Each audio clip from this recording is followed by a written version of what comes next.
Lanjut kawan, yen andeng-andeng dumunung ana seumpama tai lalat ada di ing sirah mburi di kepala belakang, kuwi aran rantuka cantuka. Sabar, bandel,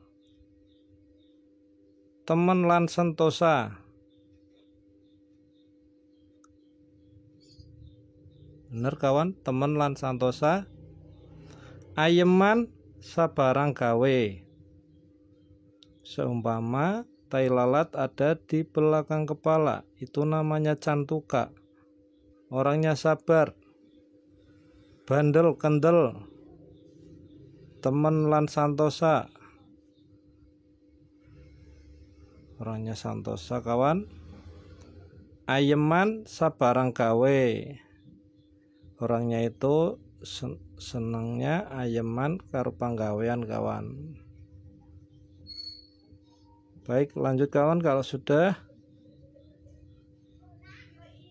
yen andeng-andeng tumunung ana ing embun-embunan, kuwi aran duyuti. Demen goroh, culika ngamandaka. Ya betul kawan. Saya ulangi.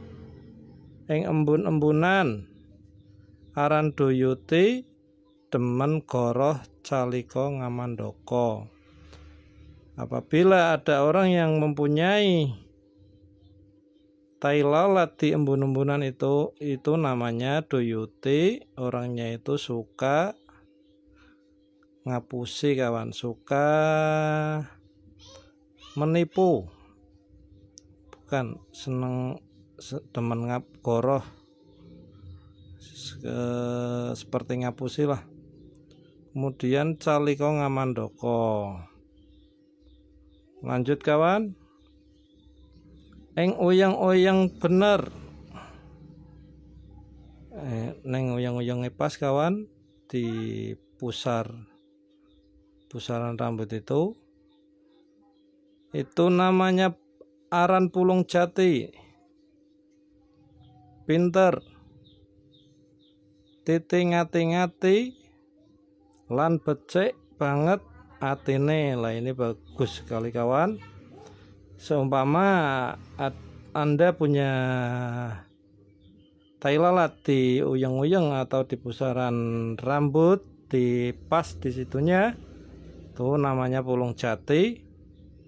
Orangnya pintar, titi ngati-ngati, lan becik, lan bagus banget atine kawan. Bagus hatinya. Baik kawan, kita lanjut ke video berikutnya.